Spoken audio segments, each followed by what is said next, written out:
Hey Clashers, being a legend as a 10 of 14 is already quite challenging, but being on 5,516 trophies, that is actually incredible impressive if you're playing a Town of 14. And that's exactly what we're going to take a look today, because Town of 14 versus Town of 16 with different strategies. So I had two players contacting me where, well, we should watch some of their attacks and see what we can learn from them with how they're approaching those bases. If you're wondering why he has already went down with his trophies, because this all-time best for him was in this season, well, because he went up a town level. So you can just so you know, that's not like fake or anything.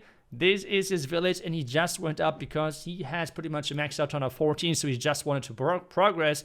But he was able to share a couple of his last attacks as Town of 14 a legend, and those are actually really impressive to watch. And let's start things off with this maxed out base, or actually except a couple of walls, but this base otherwise is really well upgraded. It might be not the best layout because, well, that's 5.5k trophies, but he is using my Super Witch army with a couple of adjustments to make it work on Town of level 14. The first thing is, you will always see it from him with the giant arrow.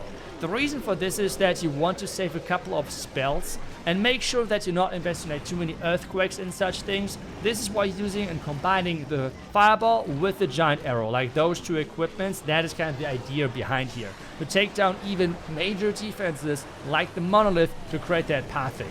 And well, after that, it is pretty classic Super Witch approach, where you're putting in a Super Witches because you have to combine the giant arrow and the fireball. You have to like change it a little bit that the queen can't funnel the outside, so you have to use the siege barracks for that, or the barbarian king, for example.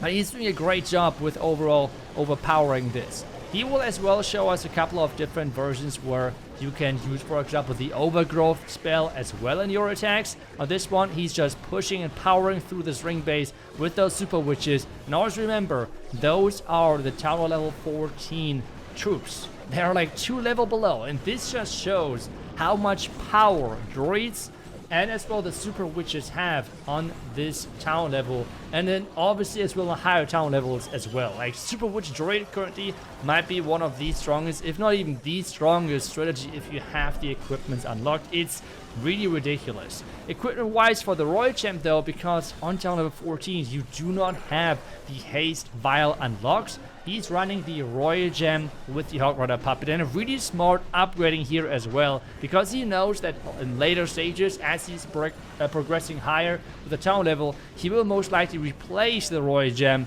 and this is why he only upgraded the Hog Rider Puppet and not the Royal Gem in total. But this base got completely obliterated by this approach, but this was not the only base which he just completely took down.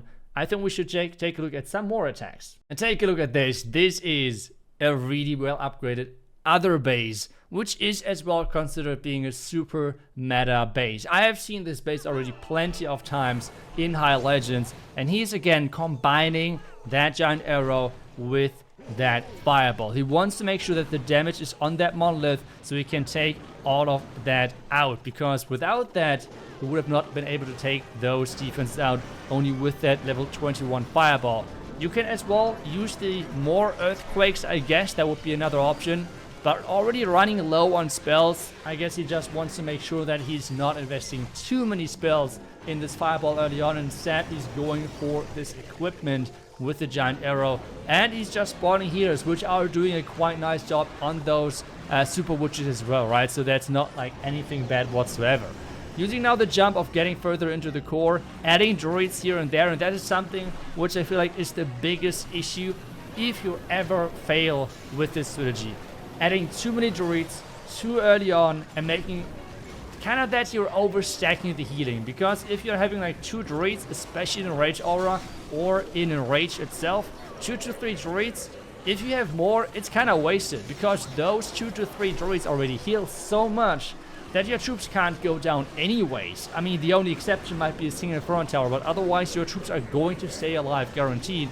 And this is something which I'm doing wrong as well. I'm just adding the droids too fast because I just want to like cycle them in, make sure that I have them placed, but that's not really the best approach for them a lot of times. So this is like the first thing which you have to learn if you want to play the Super Witch strategy.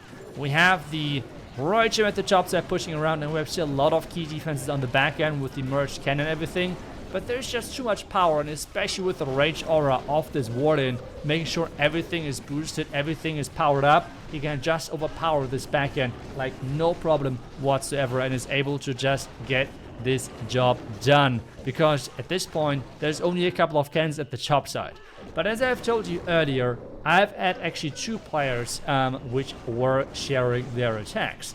And while this attack now is most of the time pretty simple when it comes down to the overall approach, I want to say, because Super Witches are not the hardest troop when it comes down to mechanics. This is why I recommend this army composition to everyone who's like trying to push or anything. If you have the Fireball level 18 or higher, you should use this Super Witch army, and I keep uploading videos about it because I just think it is so strong and simple, and it's just crazy how strong it is. But as well, what happens now if you're going in with a Queen Charge Lalo, which is still one of the hardest strategies to pull off, especially if it's a town of 14 attacking a town of 60. And I think this is something we should take a look at right now, because that is not easy whatsoever. And Da Destroyer has shared some of his Lalo attacks as well, and he's running a really interesting composition where he's bringing a jump and a lightning, or actually 2 lightnings in the army, which I felt like I was kind of surprised by this, to be honest. But let's take a look at what exactly he's going for. I feel like whenever you're doing a Queen Charge attack, especially if you're lower tower level, you're relying on one thing. Or actually maybe 2 things, because keeping your queen alive is a quite important part of a Queen Charge attack, but the most important thing, it feels like, is to make sure that you're finding a valuable place for your Flame Flinger. This Siege Machine is just such a game changer. It just makes sure that you're having non-stop over like a really long time. You have something working for your army, and that is just a really, really important thing.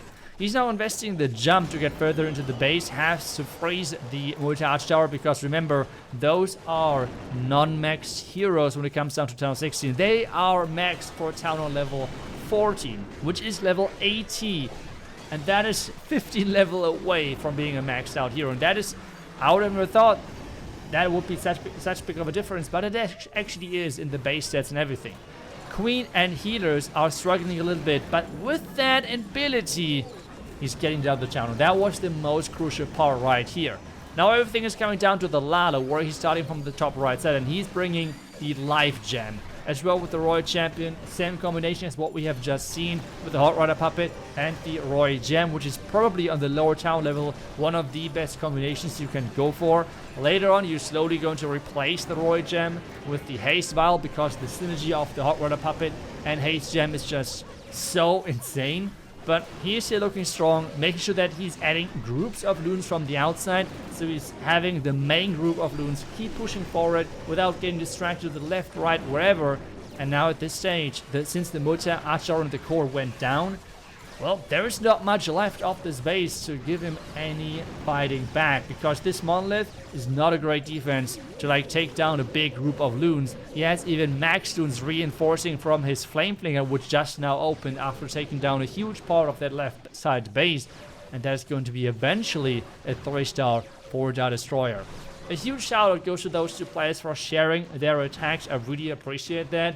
And as always, let me know if you would like to see more of the lower town level content in the future. For me, I'm going to try it a little bit, see how it's going to be received, I guess, from the community, from the viewers overall. But I just think it's really impressive of being a town of 14 on 5,516 trophies, which is, as I said earlier, not easy whatsoever. And even some town of 16 players seem to struggle with that already. So yeah, a really, really big achievement. And as I said earlier, I hope you enjoyed the video. Huge shout out goes to the players who provided the replays. And as always, thank you so much for watching. I will see you guys back tomorrow for the next video. Until then, see ya and bye bye.